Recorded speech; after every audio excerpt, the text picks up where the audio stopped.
عليكم ورحمة الله وبركاته. نحمده ونصلي على رسوله الكريم. أما بعد، فقد قال الله تعالى في القرآن العظيم الفرقان المجيد: وتعاونوا على البر والتقوى ولا تعاونوا على الإثم والعدوان واتقوا الله إن الله شديد العقاب. صدق الله العلي العظيم. سبحان ربك رب العزة عما يصفون وسلام على المرسلين والحمد لله رب العالمين. اللهم صل على سيدنا محمد وعلى آله وأصحابه وسلم. கண்ணியத்துக்கும் மரியாதைக்கும் உரிய அல்லாஹுவின் நல்லடியார்களே, பெரியோர்களே, அருமை சகோதரர்களே, புனிதம் நிறைந்த இந்த வெள்ளிக்கிழமையின் ஜும்மா தொழுகையை நிறைவேற்றுவதற்காக இங்கே குழுமி இருக்கிற நம் அனைவரின் மீதும் அல்லாஹ் ஜல்ல ஜலாலுஹுவின் பேரருள் என்றென்றும் நிறைவாக பொழியட்டுமாக. நம்முடைய ரகசிய வாழ்விலும் பகிரங்க வாழ்க்கையிலும் அல்லாஹுவை அஞ்சிக் கொள்வோமாக என்ற அறவுரையை ஆரம்பமாக எனக்கும் அடுத்ததாக உங்களுக்கும் நினைவூட்டியவனாக இந்த ஜும்மா உரையை நான் ஆரம்பம் செய்கிறேன். அருமையான சகோதரர்களே, இஸ்லாமிய மார்க்கம் இந்த உலகத்தில் வாழக்கூடிய மக்கள் நாகரீகமானவர்களாக வாழ வேண்டும் என்பதை இலக்காக கொண்ட மார்க்கம். எல்லா வகையான அனாச்சாரங்கள், அநாகரீகமான நடைமுறைகளிலிருந்து விலகி மனிதர்கள் என்கிற சிறப்பான அடையாளத்தோடு வாழ வேண்டும் என்பதற்கான எல்லா வழிகாட்டுதல்களையும் இஸ்லாம் சொல்லியிருக்கிறது. இன்னும் சொல்ல போனால் இஸ்லாத்தினுடைய பிரதான நோக்கமே நம்மை நல்ல மனிதர்களாக வாழ வைப்பதுதான். அது வணக்க வழிபாடுகளாக இருந்தாலும் சரி, வியாபாரம், திருமணம் போன்ற வாழ்க்கை சார்ந்த விஷயங்களாக இருந்தாலும் சரி, சமூக ரீதியான நடைமுறைகளை நமக்கு போதிப்பதாக இருந்தாலும் சரி, கலாச்சாரத்திலும் சரி, ஒரு சிறப்பான மனித வாழ்க்கையை நமக்கு சொல்லித் தருவதுதான் இஸ்லாத்தினுடைய நோக்கம். அந்த வகையில நாகரீகமாக மனிதனுக்கு திருக்குர்ஆன் ஒரு அடிப்படையான வழிகாட்டுதலை தருகிறது. நம்மில் ஒவ்வொருவரும் ஞாபகத்தில் வைத்துக் கொள்ள வேண்டிய வாழ்க்கைக்கான இலக்கு, நான் இப்படி வாழ வேண்டும் என்று நம்மை நாம் தீர்மானித்துக் கொள்ளக்கூடிய ஒரு இலக்கை குர்ஆனுடைய அல் மாயிதா அத்தியாயத்தின் 2வது வசனத்தில் அல்லாஹ் சொல்கிறார். ரொம்ப பிரபலமான குர்ஆனுடைய வாசகம் தான். இதையெல்லாம் நம்ம ஞாபகத்தில் வச்சுக்கலாம். அல்லாஹ் சொல்கிறான், வதஆவனு அலல் பிர்ரி வத்தக்வா, இறையச்சமுள்ள காரியத்திற்கும் நன்மையான காரியத்திற்கும் நீங்கள் ஒருவருக்கொருவர் உதவியாக இருங்கள். வலா தஆவனு அலல் இஸ்மி வல் உத்வான், பாவமான காரியத்திற்கும் பகையை ஏற்படுத்தக்கூடிய காரியங்களுக்கும் நீங்கள் ஒருவருக்கொருவர் உதவியாக இருக்காதீர்கள். வத்தகுல்லாஹ், நீங்கள் அல்லாஹுவை பயந்து கொள்ளுங்கள். இன்னல்லாஹ ஷதீதுல் இகாப், அல்லாஹு தஆலா மிக கடுமையான தண்டனைகளை தந்து விடுவான் என்று இந்த வசனம் நமக்கு சொல்லுகிறது. மார்க்க அறிஞர்கள் சொல்லுவார்கள், திருக்குர்ஆன் இந்த உலகத்திற்கு சொன்ன சட்ட வழிகாட்டுதல்களில் மிக பிரபலமானது இது. இந்த ஒரு வசனத்தின் கீழே ஏராளமான கருத்துக்கள் பெறப்படுகிறது. மிக பல சட்டங்கள் இதிலிருந்து எடுக்கப்படுகிறது. நாம எப்படி வாழணும், நம்ம வாழ்க்கை எப்படி இருக்கணும், நம்ம எப்படி தீர்மானிக்கிறோம்னா, நான் இந்த உலகத்துல என்ன சுத்தி எந்த நல்ல காரியம் நடக்குதோ அந்த நல்ல காரியத்துக்கு நான் உதவியா இருக்கேன், தீமைக்கு என்னைக்கும் நான் உடன்பட்டு போக மாட்டேன் அப்படின்ற ஒரு உறுதிமொழியை நாம எடுத்துக்கணும். எல்லா சூழ்நிலையும், குடும்பமாகட்டும் சமூகமாகட்டும், எல்லா நிலையிலும் நல்ல விஷயத்துக்கு நான் துணையா இருப்பேன், கெட்ட விஷயத்துக்கு நான் துணை போக மாட்டேன் என்கிற உறுதிமொழியை நாம் எடுத்துக்கொண்டால் நாம ஜென்டில்மேன். எல்லாத்தையும் நாம ஜென்டில்மேன் ஆகிருக்கோம். நீங்க யோசிச்சு பாருங்க, இதுல என்னமெல்லாம் செய்திகள் வரும்னு நீங்க புரிஞ்சுக்கணும். இந்த தத்துவத்தை ஞாபகத்தில் வச்சுக்கிட்டா போதும். நாம உதவிகரமானவர்களாக இருக்க வேண்டும். நாம் இடையூறு செய்பவர்களாக இருக்கக்கூடாது. இந்த தத்துவம் மிக பிரதானமானது. இந்த தத்துவத்தின் அடிப்படையிலே நிறைய செய்திகள் வரும். தேவைப்படுபவர்களுக்கு நம்மளால முடிஞ்சா காசு பணத்தை கொடுத்து உதவி செய்யலாம், உதவி செய்யணும். நம்மளால முடிஞ்சா உடல் உழைப்பு கொடுத்து உதவி செய்யணும். நம்ம வார்த்தைக்கு ஒரு செல்வாக்கு இருக்குன்னா அந்த செல்வாக்கை பயன்படுத்தி உதவி செய்யணும். இந்த சமயத்தில் தேவைப்படுபவர்களுக்கு எப்படி நம்மால் உதவ முடிகிறதோ அப்படி நாம் உதவ வேண்டும் என்ற ஒரு தீர்மானத்தை நாம் வாழ்க்கையில் எடுத்துக்கிறோம். அல்லாஹ் அனைவருக்கும் தௌஃபீக் செய்வான்.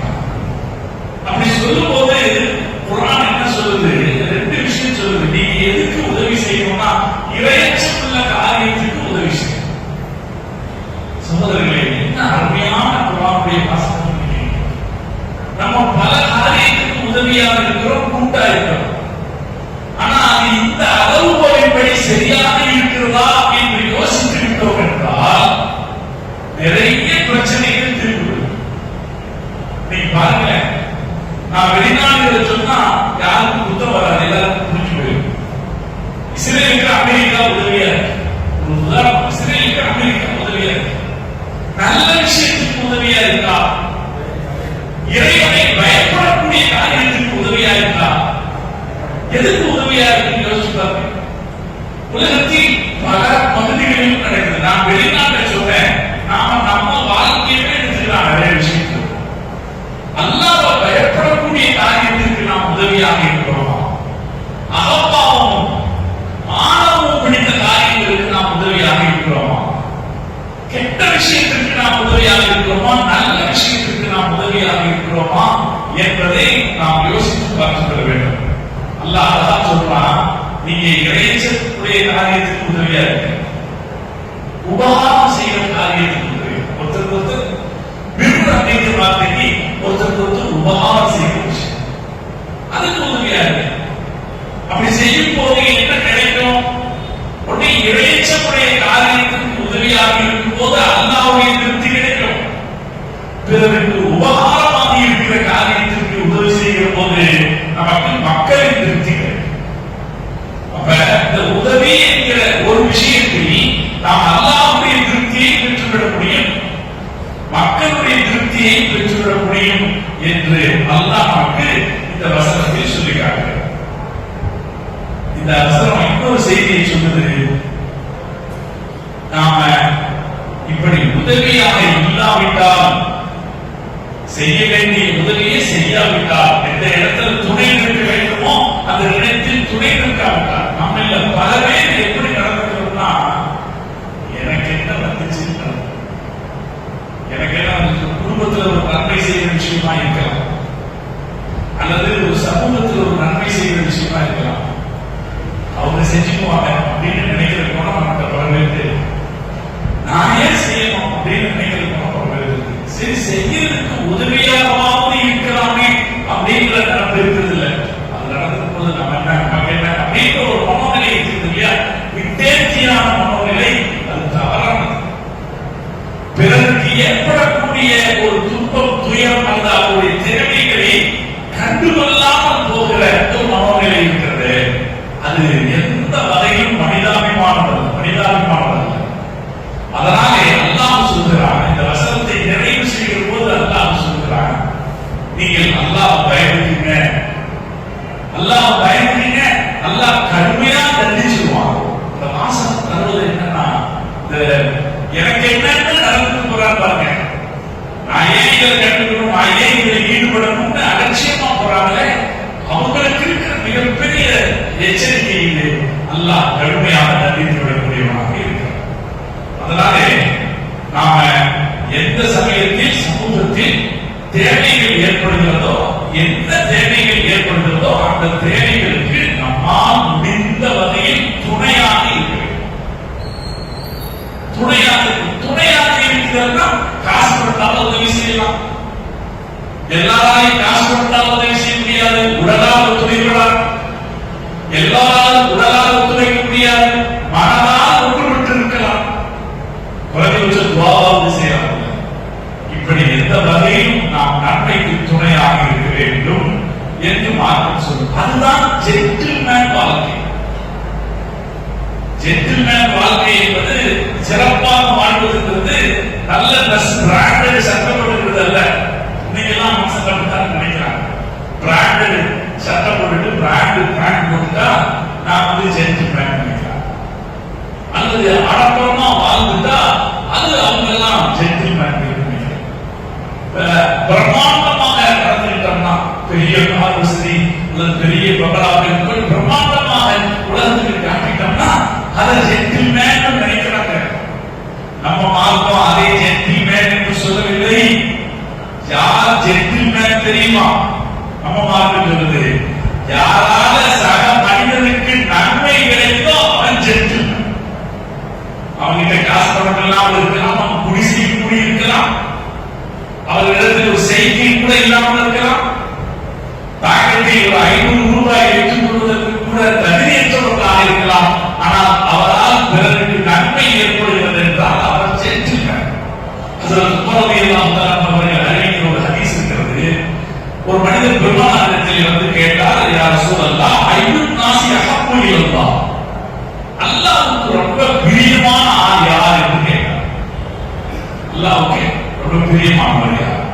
அப்ப நபி ஸல்லல்லாஹு அலைஹி வஸல்லம் சொன்னார்கள், அஹப்புன் நாஸி இலல்லாஹி அன்ஃபஹும் லின்னாஸ். அல்லாஹ்வுக்கு ரொம்ப யார் பிடிக்கும் தெரியுமா? யார் சக மனுஷனுக்கு உதவி செய்யறாமோ அவன் பிடிக்கும். நாம நீங்களா இருந்தா யாரும் சொல்லியிருப்போம். இப்ப அல்லாஹ்வுக்கு ரொம்ப யார் பிடிக்கும் அப்படின்னு கேட்டா, அந்த கேள்வியை நம்ம கிட்ட கேட்டா நாம என்ன பதில் சொல்லியிருப்போம்? யார் அதிகம் சகதா செய்கிறாரோ அவரை அல்லாஹ்வுக்கு பிடிக்கும் சொல்லியிருப்போம். யார் நிறைய நோன்பு வைக்கிறார்களோ அவர் அல்லாஹ்வுக்கு பிடிக்கும் இப்படி நம்ம சொல்லியிருப்போம். ஆனா நம்ம தலைவர் நம்முடைய மார்க்கத்தின் தத்துவத்தை இயல்பை நமக்கு சொல்லி காட்டுகிறார். இந்த மார்க்கம் எதை அடிப்படையாக கொண்டிருக்கிறார்? மனித சமூகத்தின் நலனையும் வளத்தையும் அடிப்படையாக கொண்டது. அதனால அல்லாஹ்வுக்கு ரொம்ப பிரியமானவர் யார் என்றால், யார் மனிதர்களுக்கு மிக அதிக பயனுள்ளவராக இருக்கிறாரோ அவர்தான் பிரியமானவர். அதுக்கு அடுத்து சல்லல்லாஹு தொடர்ந்து சில செய்திகள் சொன்னாங்க. அது எல்லாமே கவனிக்க வேண்டும். அல்லாஹ்வுக்கு ரொம்ப பிரியமானவர் யார்? மக்களுக்கு அதிக நன்மை செய்கிறார். அதுக்கு அடுத்து ரசூலுல்லாஹ் சொன்னாங்க, வஅத்துல் அமாலி இலல்லாஹி, அல்லாஹ்வுக்கு மிக பிடித்த செயல் எது? ரசூலுல்லாஹ் தானா சொல்றாங்க, அல்லாஹ்வுக்கு மிக பிடித்த செயல் எதுனா நீங்கள் ஒரு முஸ்லிமின் இதயத்தை மகிழ்ச்சியை ஏற்படுத்துவது என்று சொல்றாங்க. ஒரு ஆளுக்கு சந்தோஷத்தை கொடுத்தீங்கன்னா, ஒரு ஆள் ஒரு தேவைக்கு முயற்சி பண்றார், அவருடைய மனசுல சந்தோஷத்தை ஏற்படுத்திட்டீங்கன்னா அது நீங்க அல்லாஹ்வுக்கு செய்யற மிகப்பெரிய வேலை என்று பெருமானார் ஸல்லல்லாஹு அலைஹி வஸல்லம் சொன்னார்.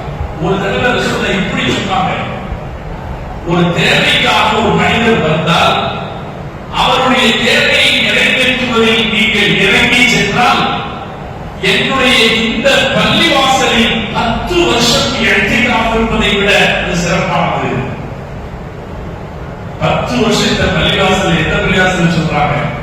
மஸ்ஜிதுல் நபவி பள்ளிவாசல் சொல்றாங்க. இந்த பள்ளிவாசல்ல 10 வருடம் இஅ்திகாஃப் இருக்கிறத விட ஒரு ஆளுடைய தேவையை நிறைவேற்றுவதற்காக நீங்க நடந்து போறது சிறப்பானது.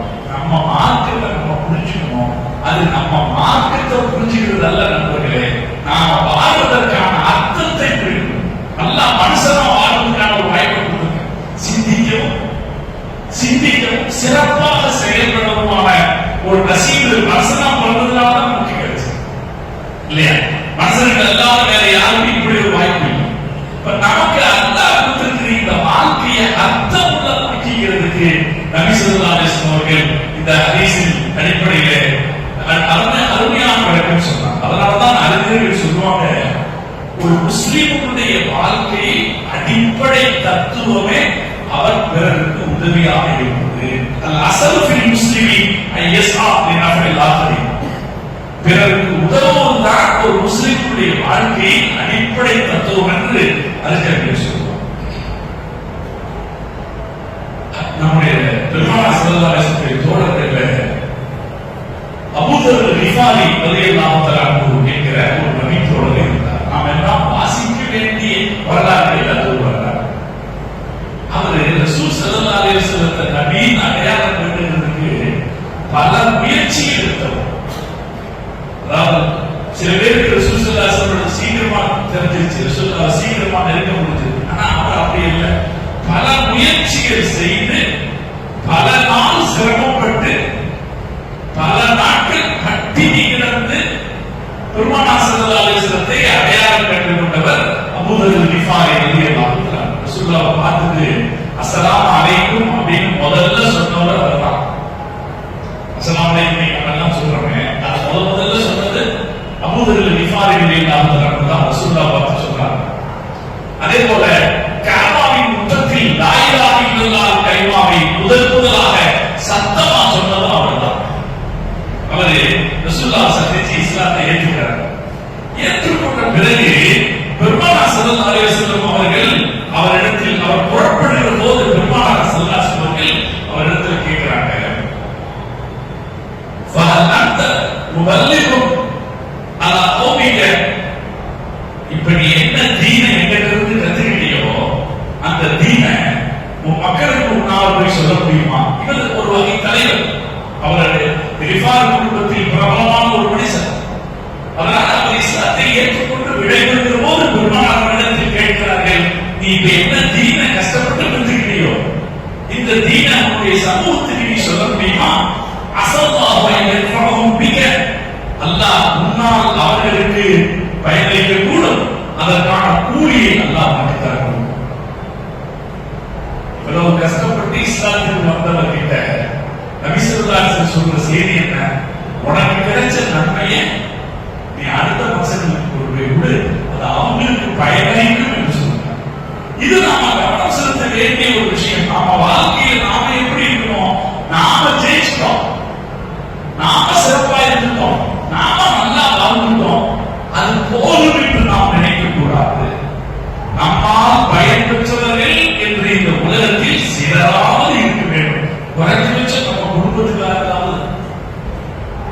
குடும்பத்துக்காரர்களாவது நம்மால் பயன் பெற்றவர்களா இருக்கும். நம்ம எல்லாம் ஆசைப்படணும், நம்ம தாய் தகப்பனுக்கு நாம பயன்படணும், நம்ம தாய் தகப்பனுக்கு நம்ம பயன்படணும். அல்லாஹ் செய்த பெரிய கிருபை. நம்ம சொந்த சகோதரர்கள் சகோதரிகளுக்கு நாம பயன்படணும். நம்ம ஊர், நம்ம எந்த ஊர்ல வாழ்றோமோ, எந்த பகுதியில் வாழ்றோமோ அந்த பகுதி மக்களுக்கு நாம பயன்படணும், அல்லாஹ்வுக்கு நம்ம பயன்படணும் என்று நாம் ஆசைப்படுவோம். முஹம்மது ரசூலுல்லாஹி ஸல்லல்லாஹு அலைஹி வஸல்லம் அவர்கள் அந்த அடிப்படையில் தான் சமூகத்தை உருவாக்கினார். இஸ்லாத்தினுடைய ஒரு சிறப்பு என்னன்னா, நீங்க பயனுள்ளவங்களா வாழுங்க அப்படின்னு கருத்து சொல்லிட்டு போறது மட்டும் இஸ்லாத்தினுடைய நடைமுறை அல்ல. எந்த விஷயமா இருந்தாலும் பல பேர் உலகத்துல கருத்து மட்டும் சொல்லுவாங்க, அதுக்கு எந்த நடவடிக்கையும் எதுவும் இருக்க மாட்டாங்க. விவேகானந்தர் சொன்னா, யார் விதவைகளுக்கு ஆதரவு அளிக்கவில்லையோ வருவாழ்வுதாரர்களையோ அது நாகரீகமான சமுதாயம் அல்ல அப்படின்னு சொல்றார். அவரால் முடிஞ்சது அவர் சொல்றார். ஆனா அவர் கருத்து மட்டும் தான் சொன்னார். அவர் நடைமுறைப்படுத்தி காட்டினாரா? கல்யாணம் பண்ணி சரி, யாரையாவது தூண்டி விட்டாரா? செய்யல. நாம் அதை குறையா சொல்லல. இஸ்லாத்தினுடைய நிறையாக நாம் என்ன பார்க்கிறோம்னா, இஸ்லாம் என்ன கருத்தை சொல்லிச்சோ அந்த கருத்தை நடைமுறைப்படுத்தி காட்டி எல்லா விஷயத்திலையும். அந்த வகையில நீங்க ஒருத்தருக்கு உதவியாக இருக்கணும் நல்ல விஷயத்துல சொன்ன மார்க்கம் அதை நடைமுறைப்படுத்துறதுக்கு பல விஷயங்களை கையாளும். அதுல ஒண்ணுதான் ஜகாத். மார்க்கத்தின் கட்டாய கடமைகளில் ஒன்றாக ஜகாத்தை இஸ்லாம் நடைமுறைப்படுத்தியது. இந்த ஜகாத் என்ன? நம்ம கூட இருக்கிற சக மனுஷனுக்கு உதவி செய்கிற விஷயம் தான். அப்ப சக மனுஷனுக்கு உதவி செய்கிற ஒரு சட்டத்தை கட்டாயமாக்கியது இஸ்லாம். அது இந்த வகையில கொண்டுதான். அல்லாஹ் எங்கெல்லாம் தொழுகையில் தனக்கான கடமையை மனிதர்கள் செய்ய வேண்டும் தொழுகையை பற்றி எங்கெல்லாம் அல்லாஹ் சொன்னானோ அங்க எல்லாம் ஒத்தையா அல்லாஹ் சொல்லல. எப்பெல்லாம் அல்லாஹ் தொழுகையை பற்றி சொன்னான், தொழுகை யாருக்கு செய்யுது? நம்ம அல்லாஹ்வுக்கு செய்யறாங்க. அது ஒத்தையா அல்லாஹ் சொன்னதே இல்லை. அகீம்சலா அப்படின்னு சொன்னதில்லை. எங்க அல்லாஹ் தொழுகையை பற்றி சொல்றானோ அங்க எல்லாம் அல்லாஹ் சொல்றான், அகீம்சலா வஆத்து ஸகாத். அவர்கள் நீங்கள் தொழுகையை நிலைநாட்டுங்கள், ஸகாத்தை தொழுகையோட அல்லாஹ் ஸகாத்தை தான் சொல்றான். அவனுக்கான கடமைகளை நாம் செய்ய வேண்டும் என்கிற போது இந்த சமூகத்திற்கான கடமையையும் நாம் நிறைவேற்ற வேண்டும் என்று சேர்த்து சொல்வதுதான் குர்ஆனுடைய பழக்கம். நான் என்ன சொல்வதுன்னா, ஜகாத் விஷயத்தில் மாற்றமா சொல்ல சரி, நீ தொழுதுட்டியா, ஜகாத் கொடுத்துட்டியா, உனக்கு சொர்க்கம் தான் போகும். நபி ஸல்லல்லாஹு அலைஹி வஸல்லம் அவர்கள் இப்படி சொல்வாங்க, நீ தொழுதுட்டியா, ஜகாத் கொடுத்துட்டியா, சொர்க்கம் தான் போகும். ஹதீஸ் இருக்கிறது, அனஸ் பின் மாலிக் ரலியல்லாஹு தஆலா அவர்கள் அறிவிக்கிற ஹதீஸ். நபி ஸல்லல்லாஹு அலைஹி வஸல்லம் அவர்கள் சொன்னார்கள், மன் ஃபாரத துன்யா அல் இஹ்லாஸ் பில்லாஹ், யார் அல்லாஹ்வின் மீது தூய நம்பிக்கையை மௌத்தானார்களோ, ஆயிஷா பில்லாஹ் செய்ய அல்லாஹ்வுக்கு யாரையும் இணை வைக்காமல் தூய நம்பிக்கையை மௌத்தானார்களோ, ஆமஸ்ஸலா வஆத ஸகாத், அவர் தொழுதால் ஸகாத் கொடுத்தார்னா ஃபாரதா, அவர் இந்த உலகத்தை பிரிந்திருக்கிறார். அல்லாஹ் அன்ஹு ராதி, அல்லாஹ் திருப்தி கொண்ட நிலையில் அவர் பிரிந்திருக்கிறார். நம்மள அல்லாஹ் திருப்தி கொடுக்கணும்னா என்ன செஞ்சா போதும், நம்ம தொழுது ஜகாத் கொடுத்தா போதும் என்று நபி ஸல்லல்லாஹு அலைஹி வஸல்லம் அவர்கள் சொன்னார். இது நாம கவனத்தில் இருக்கிறது. அப்ப நாம சமூக பொறுப்புணர்வோடு வாழணும்னு கருத்து சொல்லிட்டு நிக்கிற இஸ்லாம், அந்த வாழ்வதற்கான நடைமுறைகளை நீங்க ஜகாத் கொடுங்க. அதே போல மார்க்கம் சொல்லிச்சு, ஜகாத்துக்கு அடுத்தபடி ஜகாத்ங்கிறது ஒரு வருஷத்துல நிர்ணயிக்கப்பட்ட அளவு செய்யணும். ஒருத்தர் 10 கோடி ரூபாய் அவர் 2 லட்சம் ரூபாய் கொடுத்தா போதும், ஒரு நிர்ணயிக்கப்பட்ட 2.5% கொடுத்தா போதும் அப்படின்ற ஒரு நிர்ணயிக்கப்பட்ட அளவு செய்யுது. ஆனா தேவைகள் என்பது நிர்ணயிக்கப்பட்ட அளவில் மாத்திரம் இருக்காது. தேவைகள் என்பது நிறைய அதை விட அதிகமா இருக்கும். ஆனா அதுக்கு வழிவகுத்துச்சு, நீங்க அதிக தேவைகள் வரும்போது அதிகமா கொடுங்க, அது உபரியான சதகா. இந்த சமூக உறவை வலுப்படுத்துவதற்காக ஜகாத் என்கிற கடமையை சொல்லிச்சு, சதகா என்கிற தர்மத்தை மார்க்கம் வலியுறுத்துச்சு. மாஷா அல்லாஹ், நம்ம ரசூல் ஸல்லல்லாஹு அலைஹி வஸல்லம் சொன்னது போல தர்மத்தை வலியுறுத்தி இந்த உலகத்தில் பிறந்த வேறு எவரும் சொல்லி இருக்க முடியாது. அவ்வளவு தூரம் நபி ஸல்லல்லாஹு அலைஹி வஸல்லம் தர்மம் செய்ய சொன்னாங்க. அதனால கையில காசே இல்லாம ஒரு 50 ரூபாய் வச்சு மட்டும் வச்சிருக்கிறவங்க கூட யாராவது ஒன்று கேட்டா ஒரு 5 ரூபாய் எடுத்தாலும் கொடுத்தாரு, ஒரு 10 ரூபாய் எடுத்தாலும். முஸ்லிம்கள் அந்த பக்குவத்துக்கு ஆட்படுத்தப்பட்டிருக்காங்க இல்லையா? நீங்க பல இடத்துலயும் பார்க்கலாம், யாசகர்கள் முஸ்லிம் தெரிஞ்சுட்டா அவர்கிட்ட வந்து கேட்பான், தைரியமா கேட்பான். ஏன்னா வாய் ஒரு வார்த்தையை தாண்டி போக மாட்டார். ஏதாவது கொடுங்க அப்படின்னு கேட்டுட்டா அந்த வார்த்தையை தட்டி விட்டு ஒரு வாயை போக மாட்டார் என்ற ஒரு சூழ்நிலை இருக்கிறது. அந்த சூழ்நிலைக்கு காரணம் நம்ம ரசூலுல்லாஹி ஸல்லல்லாஹு அலைஹி வஸல்லம் அவங்க சொல்றாங்க, நீங்க தர்மம் பண்ணுங்க, வஸதகத்து துத்ஃபிஉல் ஹதீரா, தர்மம் பண்ணுங்க, உங்க பாவம் மன்னிக்கப்படும் என்று ஸல்லல்லாஹு அலைஹி வஸல்லம். தர்மம் பண்ணா பாவம் மன்னிக்கப்படும். ஸல்லல்லாஹு அலைஹி வஸல்லம் அதுக்கு அடுத்து சொன்னாங்க, எப்படி தண்ணீர் நெருப்பை அணைக்கிறதோ அதுபோல தர்மம் பாவங்களை அணைக்கிறது என்று ஸல்லல்லாஹு அலைஹி வஸல்லம் சொன்னாங்க. இன்னொரு ஹதீஸ்ல ரசூலுல்லாஹ் சொன்னாங்க, இன்ன ஸதகத்த துத்ஃபிஉ ரஹமத் ரப்பி, தர்மம் செய்யுங்க, அது அல்லாஹ்வுடைய கோபத்தை அணைக்கும், கோபத்தை அணைத்துவிடும். தர்மம் செய்தால் அது அல்லாஹ்வின் கோபத்தை அணைத்துவிடும் அப்படின்னு சொல்லிட்டு ரசூலுல்லாஹ் இன்னொரு செய்தி சொன்னாங்க. அதான் ரொம்ப இதயத்தை தொடுற விஷயம். தர்மம் மீது சூ, கெட்ட மரணத்தை அது தடுக்கும். நாம தர்மம் செய்யும் போது இருக்கிற காசு நமக்கு நம்மகிட்ட ஒரு காசு அவருக்கு அது கூட இல்லை, ஏதோ ஒரு கேட்டுட்டு வந்திருக்காரு அப்படிங்கிற நினைப்பு வரும்போது இதான் கொடுப்போம் அப்படின்னு தர்மம் செய்தா அந்த தர்மம் கெட்ட மரணத்தை தடுக்கும் என்று முஹம்மது ரசூலுல்லாஹி ஸல்லல்லாஹு அலைஹி வஸல்லம் சொன்னாங்க. ஸல்லல்லாஹு அலைஹி வஸல்லம் சொன்னாங்க, தர்மம் செய்யுங்க, உங்க காசு வளரும். தர்மம் செய்யற காசு தீர்ந்து போயிடும், குறைஞ்சு போயிடும் நினைக்காதீங்க. தர்மம் செய்தா காசு வளரும். ரசூலுல்லாஹ் சொன்னாங்க, எவ்வளவு அல்லாஹ் சொன்னதாக ரசூலுல்லாஹ் சொன்னாங்க, அல்லாஹ் சொல்றான், எவ்வளவு மனுஷனே அன்ஃபிக், நீ செலவு செய், உன்ஃபகு அலைக, உனக்கு அல்லாஹ் செலவு செய்வான். நீ முடிஞ்சது செலவு செய்ய, உனக்கு அல்லாஹ் செலவு செய்ய. எப்போதுமே அவசியமான செலவுகளுக்கு நாம கஞ்சத்தனம் காட்டுறோம். நமக்கு, நம்ம குடும்பத்துக்கு, நம்ம சார்ந்தவங்களுக்கு அவசியமா ஒரு தேவைக்கு செலவுன்னு வரும்போது நாம கஞ்சத்தனம் காட்டக்கூடாது. ஏன்னா கொடுத்துட்டா அப்புறம் நாளைக்கு நமக்கு இருக்காதே அப்படின்னு செலவு செய், அல்லாஹ் உனக்கு செலவு செய். உனக்கு செலவு செய்யக்கூடிய ஆட்களே அல்லாஹ் வைப்பான். நபி ஸல்லல்லாஹு அலைஹி வஸல்லம் அவர்கள் இன்னொரு விஷயத்தை சொன்னாங்க, சதகாங்கிறது அது நாளை மறுமையில் ஒரு பெரிய நிழல். நாளை மறுமையில் ஒரு பெரிய நிழல். ஸல்லல்லாஹு அலைஹி வஸல்லம் சொன்னாங்க, குல்லு முர்ரின் ஃபீ ظில்லி சதகத்தி, நாளை மஹ்ஷர்ல மனிதர்கள் எல்லாம் ஒரு பரந்த வெளியில் நிறுத்தப்படுவார்கள். சூரியன் அவர்கள் தலைக்கு அருகாமை இருக்கும். அல்லாஹ்வுடைய இஷாரைக்காக காத்திருக்கிற அந்த சமயம் மிகவும் பரிதாபமான சமயமாக இருக்கும். வியர்வை வழிந்தோடும். சிலருக்கு வியர்வை எந்த அளவுக்கு இருக்கும் என்றால் அவர்களுடைய வியர்வை அவர்களே அருந்தி கொண்டிருப்பார்கள். அந்த அளவுக்கு வியர்வை இருக்கும். அந்த நேரத்தில் நபி ஸல்லல்லாஹு அலைஹி வஸல்லம் சொன்னார்கள், நீங்கள் உங்கள் தர்மத்தின் நிழலில் இருப்பீர்கள். சொன்னாங்க ஹதீஸ் அருமையான.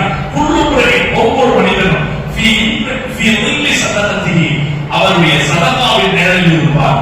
ஹத்தா யக்கும் பைன நாஸ், அல்லாஹ் மக்களுக்கிடையே தீர்ப்பு செய்து நீ சொர்க்கத்திற்கு நீ நரகத்திற்கு என்று முடிவு செய்கிற அந்த நேரம் எவ்வளவு நேரம்? உலக மக்கள் எல்லோருக்குமான ஒரு முடிவை எல்லாம் செய்கிற வரைக்கும் எவ்வளவு நேரம்? அவர் தர்மத்தின் பலன் சொர்க்கத்தில் மாத்திரம் கிடைக்கிறது இல்லை, அதுக்கு முன்னாடி அல்லாஹ் தீர்ப்பு அடைந்த மஹ்ஷரிலும் கிடைக்கிறது. அதன் நிழலில் நீங்கள் இருப்பீர்கள் என்று முஹம்மது ரசூலுல்லாஹி ஸல்லல்லாஹு அலைஹி வஸல்லம் தர்மத்தை வலியுறுத்துறது. அதாவது தர்மம்னா ஜகாத்துக்கு மேலானது. ஜகாத்துக்கு மேலான தர்மம்னா என்ன?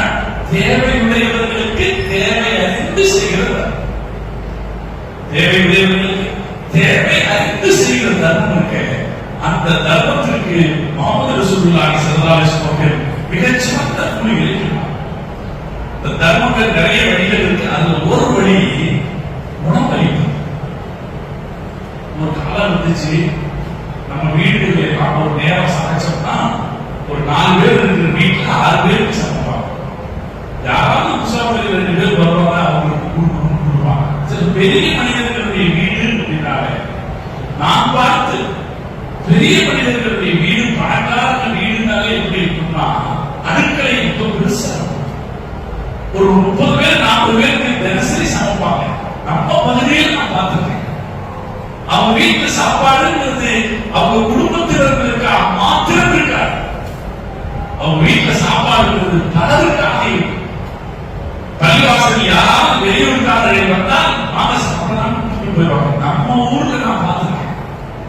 ஆனா இன்றைக்கு கால சூழ்நிலை எப்படி மாறி இருந்ததுன்னா, பணம் என்பது நம்மை எந்த அளவு சக மனிதனுக்கான உதவியை விட்டு அந்நியப்படுத்தி விட்டது என்றால் நான் இன்னும் பயப்படுகிறேன்.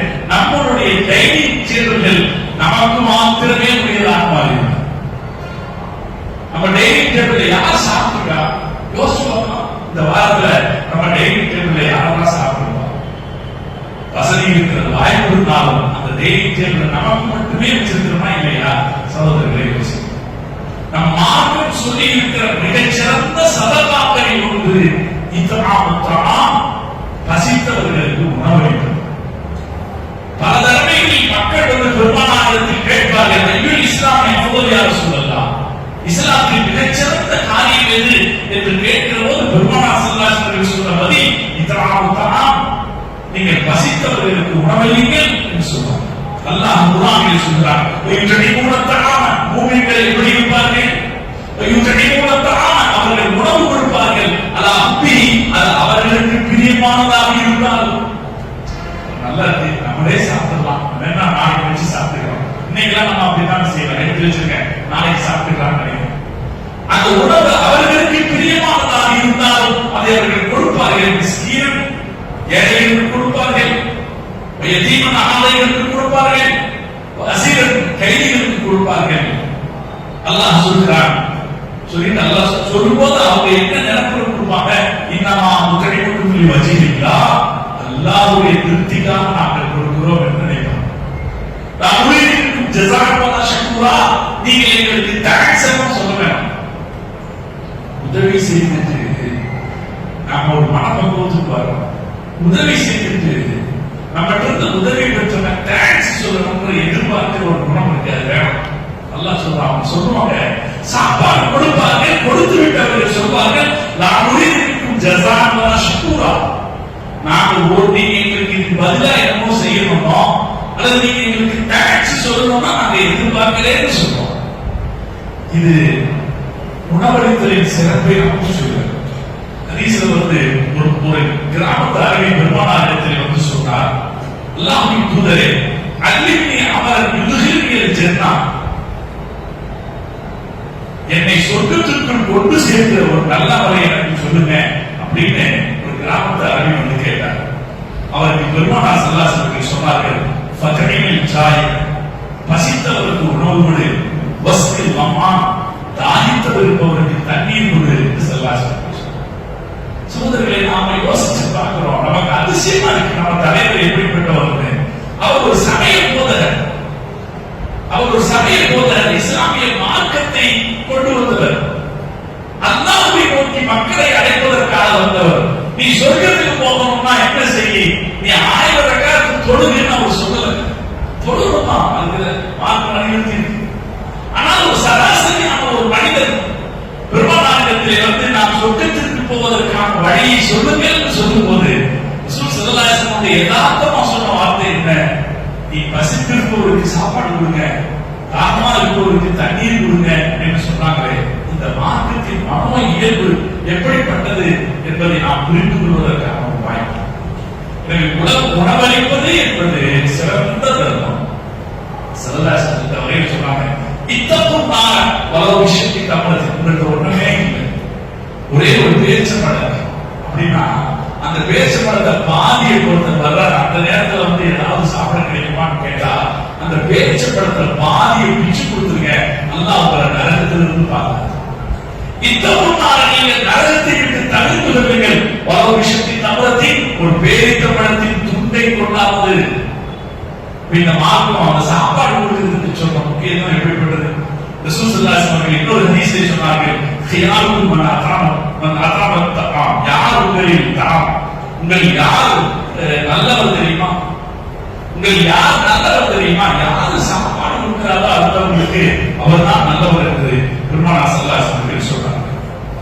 இன்னொரு ஹதீஸ் இருக்கிறது, அனஸ் ரலியல்லாஹு அன்ஹு அவர்கள் அறிவிக்கிற ஹதீஸ். ஸல்லல்லாஹு சொன்ன ஹதீஸ்கள் ரொம்ப பிரபலமான ஹதீஸ். பக்கத்து வீட்டுக்காரர் பசியோடு இருக்க வயிறு நிரம்ப சாப்பிடுகிற மூமினாக இருக்க முடியாது. ரசூலுல்லாஹி சொன்ன ஹதீஸ் பிரபலமான ஹதீஸ்.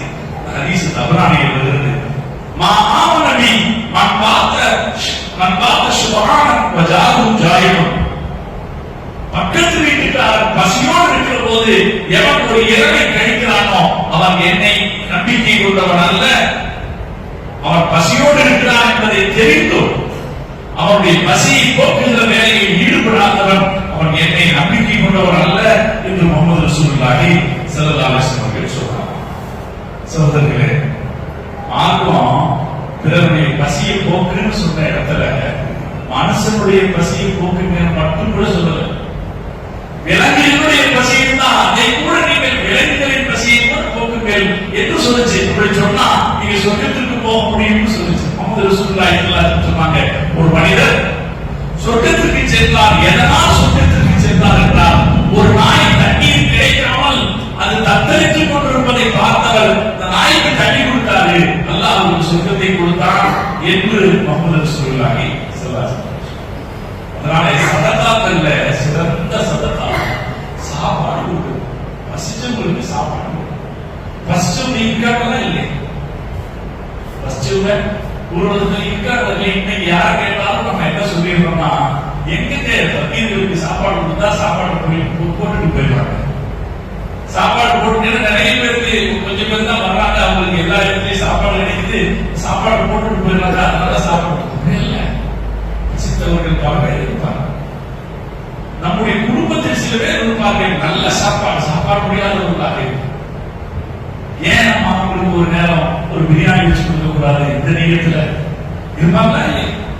பிரியாணி சாப்பிட முடியாதவர்கள், ஒரு நல்ல சிக்கன் சாப்பிட முடியாதவர்கள் இருப்பாங்க, ஒரு நல்ல ஹோட்டல்ல போய் சாப்பிட முடியாத அனாதைகள் குடும்பத்தில் இருப்பார்கள் என்றால், தாய் தகவல் இல்லாதவங்க இருப்பாங்கன்னா, நாம ஒரு ஹோட்டலுக்கு கூட்டிட்டு போகும்போது அவங்களையும் சேர்த்து கூட்டிட்டு போவாங்க, அவங்களுக்கு சாப்பாடு கொடுக்கலாங்க.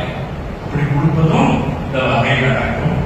எனவே சாப்பாடு கொடுக்கிறது என்பது ஒரு கஷ்டமான விஷயமோ அது ஒரு வீணான விஷயமாகவோ நாம நினைக்க கூடாது. அதற்கான வழிவகைகளை நாம் தேடி செல்ல வேண்டும். அந்த மார்க்க வலியுறுத்திய சதகா என்ற தர்மங்களில் அகச்சிறப்பான சகோதரர்களே, பட்டினி என்பது மிகப்பெரிய கொடுமை. மனுஷன் சாப்பாடு கிடைக்காம பட்டினியா இருக்கிறான்றதற்கு அது மிகப்பெரிய கொடுமை.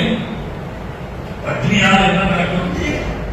உயிர் வாழ்வதற்கு மக்கள் போராடுவார். இன்னைக்கு காசா இன்றைக்கு உலகத்தின் மிகப்பெரிய ஒரு பேசு பொருளாக இருக்கிறது. கடந்த பல மாதங்களுக்கு முன்னால் இஸ்ரேல் காசாவின் மீது கொடூரமான விமான தாக்குதல்களை நடத்தி குண்டுகளை வீசி ஏராளமான குண்டு உலக போர்களின் போது வீசப்படாத அளவுக்கு குண்டுமலைகளை வீசி அந்த மக்களை வாழ்விடங்களே இல்லாதவர்களாக மாற்றியது இதுவரைக்கும் பேச்சா இருந்துச்சு. இப்ப என்ன பேச்சுனா இஸ்ரேல் காசாவில் இருக்கிற மக்களை பட்டினி போடுகிறது. கடந்த ஒரு வாரம் முழுக்க இது நான் உலக அளவில் மிகப்பெரிய பேச்சு. 21 லட்சம் மக்கள் பட்டினி கிடக்கிறார். பட்டினி போடுவது என்பது சாதாரணமான விஷயம் அல்ல. பட்டினியால் என்ன விபரீதம் நடக்கும்? உயிர் வாழ்வதற்கு போராடுவது. நமக்கு ஒரு நேரம் வண்டியில போறோம், ஒரு சரியான ஹோட்டல் 1 மணி நேரம் கிடைக்கலன்னா என்ன பரவலப்படுத்துறது? ட்ரெயின்ல போகும்போது சமயத்தில் கோயம்புத்தூர் ஸ்டேஷன்ல சாப்பாடு வாங்க மறந்துட்டோம்னு வைக்கிறேன். அந்த பல ஸ்டேஷன்களுக்கு சாப்பாடு கிடைக்காம போயிடும், வாங்க முடியாம போயிடும். நம்ம விற்கிற இடத்துல சாப்பாடு விற்கிற மாதிரி கிடைக்காம போயிடுவோம். அப்போ ஒரு அளவாய்ப்பு பாருங்க, அந்த அளவாய்களை யோசித்து பாருங்க. நிறைய சாப்பாடு கிடைக்காத போது ஒரு நாள் இருந்து பல நாள் சாப்பாடு கிடைக்கல போது மக்கள் உயிர் வாழ்வதற்கு எப்படி போராடும்? அதே போல அப்படி நிற்கிற போது ஒரு மரணம் வரும் இல்லையா? சாப்பாடே சாப்பிடாம போகும்போது ஒரு மரணம் வரும் அல்லவா? அந்த மரணம் எவ்வளவு கொடூரமானதா? நோயால் இறந்து போவது அல்லது திடீர்னு இறந்து போது, ஹார்ட் அட்டாக் வந்து இறந்து போவது, அது ஒரு பக்கம். சாப்பாடு கிடைக்காம ஒருத்தர் இறந்து போறான்னா அந்த மரணம் எவ்வளவு கொடூரமானதா? நாம பார்த்துருப்போம். உலகத்துல ரொம்ப ஃபேமஸான ஒரு போட்டோ இருந்துச்சு. அந்த போட்டோவுக்கு உலகத்தினுடைய புகழ்பெற்ற புகைப்படத்துக்கான புலிட்சர் விருது கொடுத்தாங்க. என்ன போட்டோம்னா, சோமாலியாவில் ஒரு ஆள் சுற்றுப்பயணம் பண்றாரு. ஒரு குழந்தை சாப்பாடு கிடைக்காம பசியில பண்ற குழந்தை எலும்பும் தோறுமா ஒட்டி அந்த குழந்தைய ஒரு பருந்து தூக்கி போகுது. உயிருள்ள குழந்தையை ஒரு பருந்து தூக்கி கொண்டு செல்வதை ஒரு புகைப்படம் எடுத்தார். உலக மக்கள் பார்த்தவர்கள் எல்லாம் கலங்கி போனார். இது யோசிக்கவே கஷ்டமான விஷயம் இல்லையா? சாப்பாடு கிடைக்காம ஆத்ம மௌத்தாகிறது ரொம்ப கொடுமையான விஷயம். சாப்பாடு கிடைக்காமல் போகிற போது மரணம் சிரமமாகும் அப்படிங்கிறதுக்கு அடுத்து இன்னொரு விஷயம் என்னன்னா, மானம் மரியாதையை இறக்க வேண்டியிருக்கும். எந்த ஒரு ஆள் எவ்வளவுதான் பெரிய காசுக்காரரா இருந்தாலும் சரி, நம்ம கொரோனா காலத்துல சாப்பாடு கிடைக்கலன்னா எவ்வளவு பெரிய கொடுமை.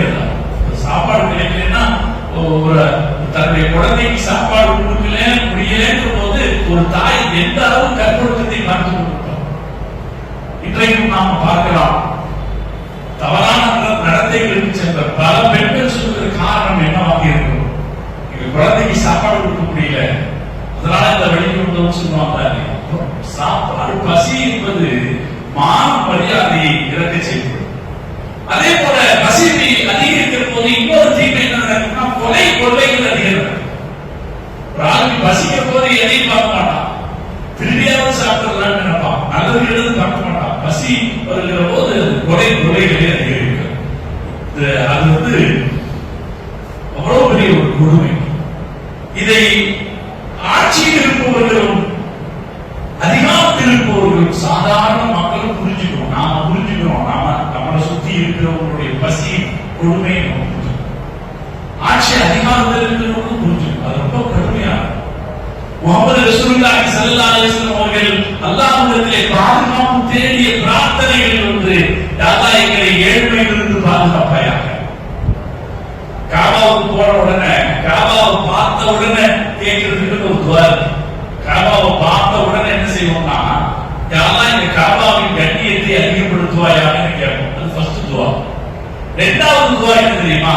யா அல்லாஹ் எங்களை குஃப்ரிலிருந்து பாதுகாப்பாயா. நாங்க இந்த தீனை விட்டு போயிடக்கூடாது, அதிலிருந்து பாதுகாப்பாயா. மூணாவது துவா தெரியுமா? யா அல்லாஹ் எங்களை பசியிலிருந்து வறுமையிலிருந்து பாதுகாத்து. பின்னர் குஃப்ரி வல் ஃபக்ர், கஅபாவை பார்த்த உடனே கேட்கிற துவாக்கள்ல மூணாவது துவா, யா அல்லாஹ் எங்களை குஃப்ரிலிருந்து பாதுகாத்து. முஹம்மது ரசூலுல்லாஹி ஸல்லல்லாஹு அலைஹி வஸல்லம் சொல்லியிருக்கிறார்கள், காதல் ஃபக்ர் யகூன குஃப்ரா, ஏழ்மை நம்மை குஃப்ருக்கு கொண்டு போய் சேர்த்து விடக்கூடும் என்று ரசூல் ஸல்லல்லாஹு அலைஹி வஸல்லம். அதனால நம்ம அல்லாஹ்வை பாதுகாக்கணும். யா அல்லாஹ் எங்களை ஏழ்மை நிலையிலிருந்து எங்களை எங்கள் சந்ததிகளை பாதுகாப்பாயாக என்று கேட்கிறோம். யாராவது பசியோடு பட்டினியோடு இருப்பார்கள் என்றால் அவர்கள் பசியோடு இருக்கிறார்கள் என்பது நமக்கு தெரியுமானால் அவர்களுக்கான உதவி ஒத்தாசைகளை முடிந்தவரை செய்ய வேண்டியது நம்முடைய கடமை. அந்த கடமையை செய்ய தவறிவிட்டால், ஒருவேளை எப்படி பசித்திருப்பவர்கள் குடும்பத்தை சார்ந்தவர்களாக இருப்பார்கள் என்றால் அல்லாஹ்விடத்தில் அதற்கு நாம் பதில் சொல்ல முடியாது. சொல்ல அல்லாஹ்விடத்தில் போய் நாம் பதில் எனக்கு தெரியல என்று நாம் பதில் சொல்ல முடியாது. அதை கவனிக்க வேண்டிய கடமை நமக்கு இருக்கிறது. ஹஸரத் உமர் ரலியல்லாஹு அன்ஹுடைய காலத்துல ஒரு பெரிய பஞ்சம், ஹிஜ்ரி 18வது வருஷம், ஆமுர் ரமதா அப்படின்னு சொல்லுவாங்க. பெரிய பஞ்சம், மழை பெய்யல தொடர்ச்சியா. அதனால தானியங்கள் கிடைக்கல. மக்கா மதீனா ஹிஜாஸ் எல்லாம் கடுமையான பஞ்சம். காசு வச்சிருந்து காசையா சாப்பிட முடியும்? உணவுப் பொருட்கள் வேணுமா இல்லையா? உணவுப் பொருட்கள் கிடைக்கல.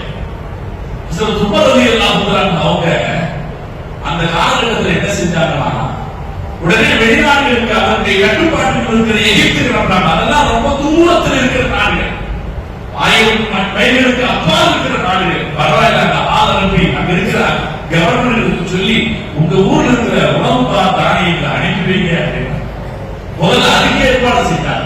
உணவுப் பொருட்கள் வந்து கொண்டு சேர்வதற்கு ஏற்பாடு செய்தார். அப்படி உணவுப் பொருட்கள் வருகிற போது அதை முன்னின்று அவர்கள் கண்காணிப்பில் பங்கு வைத்தார்கள். ஏன்னா எங்கெல்லாம் பசி இருக்குதோ அங்கெல்லாம் திருட்டு பழக்கமோ கொள்ளையடிக்கிறதோடு அதிகமா. ஆனா சில உள்ளான தகுதி படைத்தவர்களுக்கு போய் சேராம போயிடும். ஹஸரத் உமர் ரலியல்லாஹு அன்ஹு அவர்கள் வெளிநாடுகளிலிருந்து தானியங்களை வரவழைத்தார்கள், கொண்டு வர செய்தார்கள், எல்லாருக்கும் பங்கு வச்சாங்க. அவங்க வீட்டுல தனியா சாப்பிடுறாங்க. ஹஸரத் உமர் ரலியல்லாஹு அன்ஹு தன்னுடைய காலகட்டத்தில் அவர்கள் அன்றைய பஞ்ச காலத்தை எப்படி எதிர்கொண்டார்கள் என்பதில் இருக்கிற ஒரு அதிசயமான விஷயம். அவங்க வீட்டுல தனியா சாப்பிடுறாங்க. ஏன்னா ஆட்சித் தலைவர் தாங்க, அவருக்கு நிறைய கிடைக்கும் இருக்குமா இல்லையா? அவர் வீட்டுல தனியா முதல்ல அவர் நல்லது சாப்பிடுறாரு. அவர் நல்லதை தேர்ந்தெடுத்து சாப்பிடவில்லை. எது சிறப்பானதோ அதை தேர்ந்தெடுத்து அவர் சாப்பிடல. இரண்டாவது அவர் தனியா சாப்பிடல, மக்களோடு உட்கார்ந்து தான் சாப்பிடுறார். அதுக்கு அடுத்தவர்கள் செஞ்சார், யாராவது திருடிட்டா திருட்டுக்கு கையை வெட்டும் என்ற தண்டனை இருக்கிறது, அந்த தண்டனை இப்போது நிறுத்தி வைக்கப்படுகிறது என்று சொன்னார். ஏன்னா அந்த பசி இருக்கிற காலம், அந்த காலத்துல ஏதாவது நடந்துச்சுன்னா தண்டனை நிறுத்தி வச்சாங்க. அதே போல வறுமை போகணும்னு மக்களோட சேர்ந்து ஒரு துவா செய்தார். ஏன்னா வறுமை, மக்களுடைய வறுமையை தன்னுடைய நிலையாக ஒரு எடுத்துக்கொண்டார். மக்களோடு சேர்ந்து அவர் துவா செய்தார். அதுக்கப்புறம் அவர் செஞ்ச மேல சூயஸ் கால்வாய் ஒரு கால்வாய் உலகத்தில் கப்பல் போக்குவரத்துக்கு ரொம்ப முக்கியமான ஒரு கால்வாய், ஒரு அதிசயமான ஒரு கால்வாய். இந்த சூயஸ் கால்வாய் எல்லாம் வருவதற்கு முன்னதாக ஹஸரத் உமர் ரலியல்லாஹு அன்ஹு அவர்களுடைய ஆட்சி காலத்தில், அதாவது ஹிஜ்ரி 20 நாம கணக்கு பண்ணிக்கலாம். 1400 வருஷங்களுக்கு முன்னாலே எகிப்து நாட்டின் கவர்னராக இருந்த அம்ர் இப்னு ஆஸ் ரலியல்லாஹு அன்ஹு உத்தரவிட்டாரு, நீங்க நைல் நதி வழியாக நைல் நதி வழியாக கப்பல்கள் செங்கடலுக்கு வந்து சேர்வதற்கான வாய்ப்பாடுகளை விட்டுங்கள். ஏன்னா உணவுப் பொருட்களை கொண்டு வருவதாக இருந்தால் தரைமாற்றமாக கொண்டு வரும்போது தாமதமாக அது நடக்கக்கூடாதுன்னா கடல் வழி வேணும். அதனால அவர் சொன்னாரு, நீங்கள் செங்கடலிலிருந்து தரைமாற்றமாக உணவுகள் வந்து சேர்வதற்கு, செங்கடலுக்கு வந்து சேர்வதற்கான ஒரு கால்வாயை விட்டுங்கள் என்று உலகத்திலேயே இந்த திட்டத்திற்கு முதலாக ஆலோசனை சொன்னவர் ஹஸரத் உமர் இப்னு கத்தாப் ரலியல்லாஹு அன்ஹு. இதுதான் ஒரு நாகரீக மனிதனுடைய இயல்பான ஒரு திட்டமாக, நடவடிக்கையாக இருக்க வேண்டும். ஆனால் இன்னைக்கு என்ன நடக்குது? உலகத்தின் பேர் அதிகாரம் படைத்த ஆட்சியாளர், வலிமை படைத்த பணக்காரர்கள், மிகப்பெரியார்கள், பண வசதி படைத்த ஆட்சியாளர், காசா நகரத்தில் இருக்கிற 21 லட்சம் மக்கள் பல நாட்களாக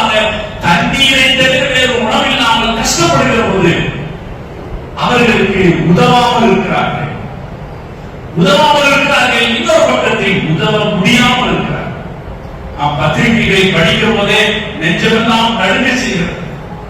அல்லாஹ் குர்ஆனில் சொல்றான், யாரு சாப்பாடு கொடுக்கலையோ அவன் தான் ரொம்ப கெட்டவன்.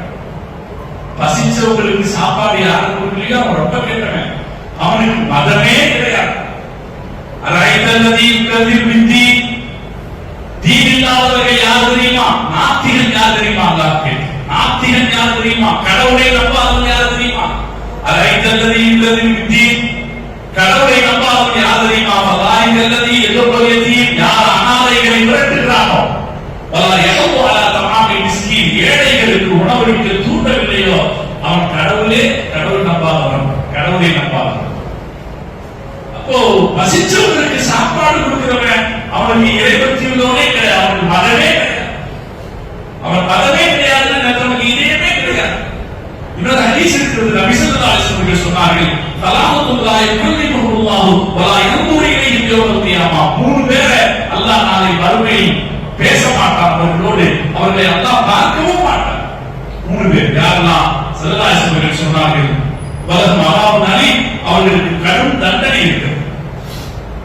யாரெல்லாம் என்று சொல்லும்போது ஸல்லல்லாஹு அலைஹி வஸல்லம் சொன்னார்கள், ரஜுலுன் மனஅ ஃபதுலமாஹி, அவரிடத்தில் இருக்கிற தண்ணீரை பிறருக்கு தராமல், தாகத்தோடு வருகிறவர்களுக்கு தான் நிச்சயமா நிறைய தண்ணி வச்சிருக்கான், தண்ணியை வச்சுட்டு தாகத்தோடு வராதவர்களுக்கு தராதவன் இருக்கிறானே, அவனோடு அல்லாஹ் பேசவும் மாட்டான், அவரை பார்க்கவும் மாட்டான். அல்லாஹ் அன்றைய தினம் சொல்வான், நாளை மறுமையில் அல்லாஹ் சொல்வான், அல்யௌம அன்அம்து ஃபضலி, நீ உலகத்தில் வாழ்கிற போது பக்கத்து வீட்டுக்காரனுக்கு தண்ணீர் கொடுக்க வருந்தாயவா, நான் இன்றைக்கு உனக்கு என்னதற்கு எந்த நன்மையும் தரமாட்டேன் என்று அல்லாஹ் சொல்லிவிடுவான் என்று முஹம்மது ரசூலுல்லாஹி ஸல்லல்லாஹு அலைஹி வஸல்லம் சொன்னார். சகோதரர்களே, இப்படி இவ்வளவு கொடுமையான இந்த வேலை இஸ்ரேல் நாடு தொடர்ந்து எந்த வகையான கூச்சமும் இல்லாமல் தொடர்ந்து நிகழ்த்தி கொண்டது. தொடர்ந்து லட்சக்கணக்கான மக்களை தொடர்ந்து அவர்கள் பட்டினி போட்டுக் கொண்டிருக்கிறார்கள். கடந்த ஒரு வார காலமாக அந்த பட்டினி இன்னும் அதிகரித்திருக்கிறது. பிபிசி சொல்லுது, பிபிசியுடைய செய்தியை படிச்சு பாத்தீங்கன்னா சொல்லுது, காசாவில் மனிதாபிமான நிலைமை இதுவரை இல்லாத ஒரு மோசமான நிலையை எட்டியிருக்கிறது. அந்த பகுதியில் இருக்கிற மக்களில் கிட்டத்தட்ட 1/3 பேர் பல நாட்களாக சாப்பாடே சாப்பிடாமல் இருக்கிறவங்கள ஒருத்தர் 2 பேர் இல்ல, லட்சக்கணக்கான பேர். பிபிசியுடைய அறிக்கையின்படி 3/1 அப்படின்னா கிட்டத்தட்ட ஒரு 7-8 லட்சம் பேருக்கு சாப்பாடே இல்லாமல் இருக்கிறாங்க பல நாட்களாக. அதுக்கு அடுத்து சுமார் 90,000 குழந்தைகள் மற்றும் பெண்கள் ஊட்டச்சத்து குறைபாட்டால் தொடர்ந்து அவதிப்பட்டுக் கொண்டிருக்கிறார். நல்ல பால் கிடைக்கணும், சத்தான உணவு கிடைக்கணும் பெண்களுக்கு, குழந்தைகள் சுமார் 1 லட்சம் குழந்தைகள் நல்ல சாப்பாடு ஊட்டச்சத்து இல்லாததுனாலே தொடர்ந்து அவர்கள் பாதிக்கப்பட்டுக் கொண்டிருக்கிறார்கள், மரணத்தோடு கூட போராடி கொண்டிருக்கிறார்கள். இது பிபிசி சொல்லுது. அல் ஜஸீராவை நீங்க திறந்து பார்த்தீங்கன்னா நாம அழுகாம மூட முடியாது, அவ்வளவு செய்திகளை அல் ஜஸீராவுடைய இணையதளம் சொல்லுது. நான் சில செய்திகளை உங்களுடைய கவனத்துக்கு கொண்டு வருகிறேன். இப்ப காசால யாராவது ஒருத்தர் சந்திச்சுட்டாங்கன்னா அஸ்ஸலாமு அலைக்கும் அப்படின்னு சொன்னதுக்கு அடுத்து என்ன கேட்கிறாங்களா, டிட் யூ ஈட் டுடே, எது சாப்பிட்டீங்களா என்று கேட்கிறேன். சொல்லு, இன்னைக்கு இந்த சூழ்நிலை, டிட் யூ ஈட் டுடே, இந்த பத்திரிகை தலைப்பே அப்படி போட்டிருக்கு. இன்றைக்கு காசாவின் மக்களின் குரலாக did you eat today, voice of Gaza speaks, இன்றைக்கு உயிருக்கு போராடி கொண்டிருக்கிற அந்த மக்களுடைய குரலாக உங்களுக்கு சாப்பாடு கிடைச்சதா என்ற கேள்வி இருக்கிறது என்று சொல்றேன். இங்க சமீப காலத்துல 2 நாளா நீங்க ஒரு வீடியோ வைரல் ஆகி வருவதை நீங்கள் பார்த்திருக்கலாம். WHO என்கிற உலக சுகாதார அமைப்புடைய தலைவர் சொல்லுகிறார், மே 21ஆம் தேதியிலிருந்து ஜூலை 27ஆம் தேதி வரை, மே ஜூன் ஜூலை இதுல எத்தனை நாள்? 2 மாசம். மே 21ஆம் தேதியிலிருந்து ஜூலை 27ஆம் தேதி வரை உணவு கிடைக்காததால் 1026 பேர் பட்டினியால் இருந்திருக்கிறார்கள். சாப்பாடு இல்லைன்னு பட்டினி. ஒரு சின்ன பகுதி, ஒரு பெரிய நாடு காசா என்பது ஒரு சின்ன பகுதி, சின்ன நிலப்பரப்பு.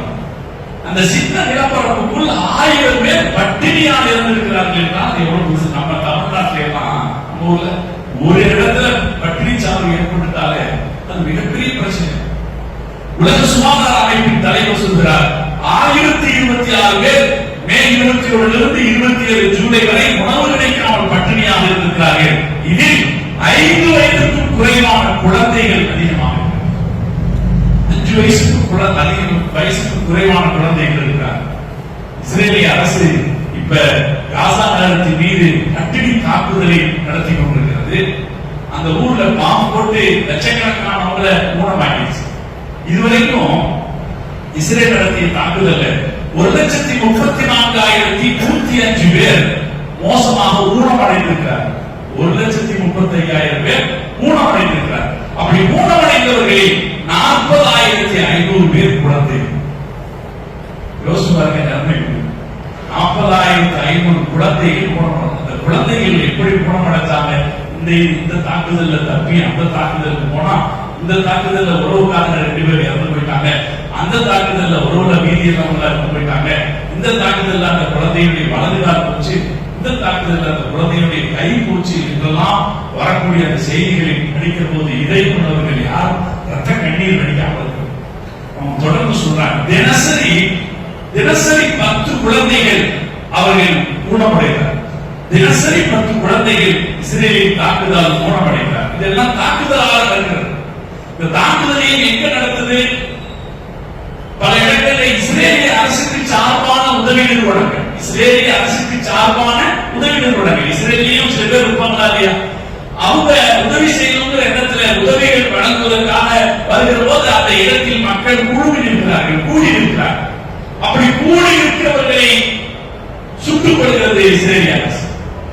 2 மாசத்துல மட்டும் 800 பேர் இப்படி நிதி பெறுவதற்காக, உணவுப் பொருட்களை பெறுவதற்காக வந்தவர்கள் 800 பேர் படுகொலை செய்யப்பட்டிருக்கிறார்கள் என்று அல் ஜஸீரா சொல்லுது. இப்படி எல்லாம் ஒரு பக்கம் உணவு வாங்க வந்தவங்களை கொலை செய்யறது, குண்டு போட்டு கொலை செய்யறது எல்லாம் ஒரு பக்கம் இருந்தாலும், அதற்கு மேல இஸ்ரேலுக்கும் ஈரானுக்கும் இடையில ஒரு ஒப்பந்தம் நடந்தது. அந்த ஒப்பந்தம் என்ன சொல்லுது? காசாவை தாக்கக்கூடாது என்கிற ஒரு செய்தி இருக்கு. காசாவை தாக்குமானால் ஈரான் அதற்கு பதிலடி தரும் ஒரு செய்தி இருக்கு.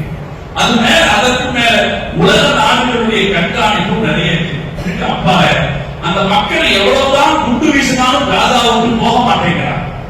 அதனால அவர்களுக்கு பட்டினி என்கிற தண்டனையை பல மாதங்களாக தொடர்ந்து கொடுத்தது. பரிதாபம் என்ன என்றால், காசா நகரத்தை சுற்றி நூற்றுக்கணக்கான ட்ரக்குகளின் உணவு, பக்கத்தில் ஒரு எல்லை திறந்து விடப்பட்டால் அவர்களுக்கான அத்தியாவசியமான உணவுகளும் மருந்துகளும் கிடைத்துவிடும் என்ற நிலையிலும் கூட உணவுகளை அனுமதிக்காமல் அவர்கள் தடுத்திருக்கிறார். பல்லாயிரக்கணக்கான மக்கள் பட்டினி கிடக்கிறார்கள். செய்தி சொல்லுது, நீங்கள் இப்ப இருக்கிற சூழ்நிலையில பெரிய கோடீஸ்வரராக இருந்தா கூட உங்களுக்கு 6 துண்டு ரொட்டி கிடைக்காது.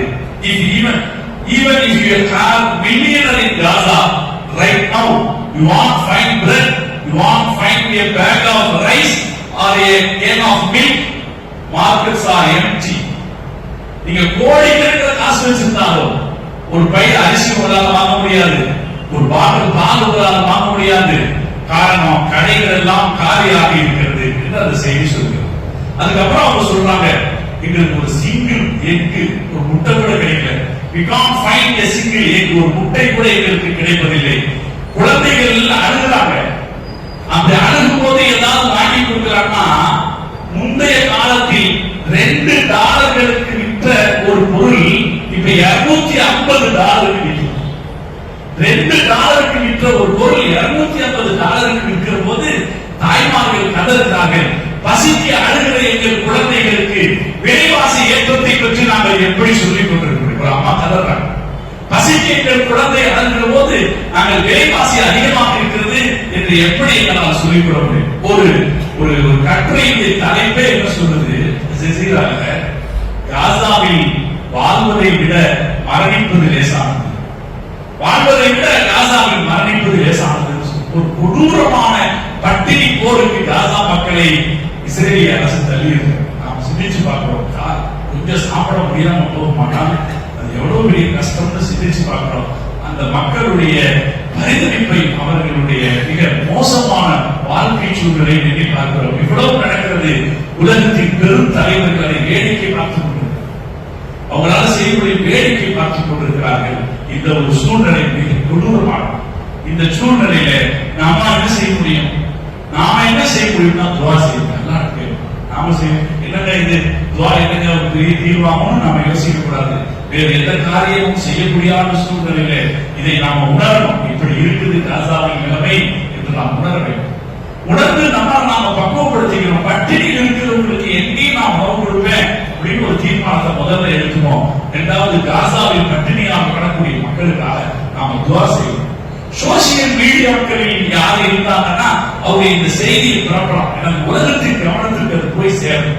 காசாவில் மக்கள் பட்டினியால் உயிர்களை இழந்து கொண்டிருக்கிறார்கள் என்று போகணும். ஆனா சோசியல் மீடியால செய்தி போடும்போது எச்சரிக்கையா இருக்கணும். நாம தேவையில்லாத வம்புல போய் சிக்கிக்கூடாது. தேவையில்லாத வன்முறை வார்த்தைகளை, கோபப்படுகிற வார்த்தைகளை சொல்லி அனாவசியத்துக்கு வம்புல போய் சிக்கக்கூடாது. அது ஒரு பிரயோஜனமும் கிடையாது.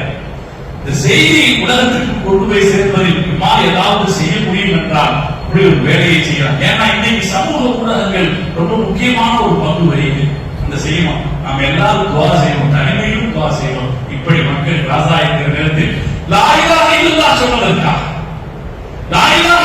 சொன்னதற்காக இவ்வளவு கொடுமைகளை அனுபவிக்கிற அந்த மக்களுக்கு அல்லாஹ் இனியும் பொறுத்துக் கொள்ள முடியாது. நீ உன்னுடைய கருணையை சீக்கிரம் காட்டிவிடு என்று அல்லாஹ்விடத்தில் என்று சொல்லி கண்ணீர் விட்டு நாம் மனமொழியை கேட்போம்.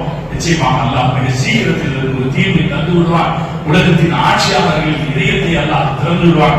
அல்லாஹ் அதற்கு இதாயத்தை தர வேண்டும் என்று நாம் துவா செய்வோம். காசு வைத்திருக்கிற ஆட்சியாளர்கள் இந்த மக்களுக்காக இறங்குகிற ஒரு மனோநிலைக்கு வர வேண்டும் என்று நாம் துவா செய்வோம். அந்த துவா நிச்சயம் ஒரு நல்ல மாற்றத்தை ஏற்படுத்தும். அல்லாஹ் தஆலா காசாவின் மக்கள் பசியிலிருந்து வெகு சீக்கிரத்தில் விடுபடவும், சுதந்திர காற்றை அவர்கள் சுவாசிக்கவும் அல்லாஹ் வெகு சீக்கிரத்தில் தௌஃபீக் செய்து புரிவானாக என்று துவா செய்து நிறைகிறேன். வாக்கு தத்துவானா அல்ஹம்துலில்லாஹி ரப்பில் ஆலமீன். அஸ்ஸலாமு அலைக்கும் வரஹ்மத்துல்லாஹி